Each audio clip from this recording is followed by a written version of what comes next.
Bonjour, this is Julien the Frenchman who makes French pronunciation videos here on YouTube, and we are looking at how to pronounce this word as well as other French words, so make sure to stay tuned.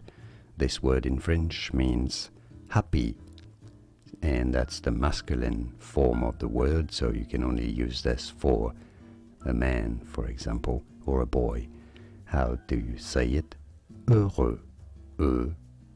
So the H is silent at the beginning because it's French, and the X is silent at the end because it's French. So you end up with the E sound that is very French, and I know it's not easy to say. Heureux. And you've got the R sound as well, that is tricky too.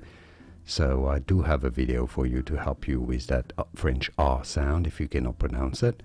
Heureux is how you say happy in French, and now you know.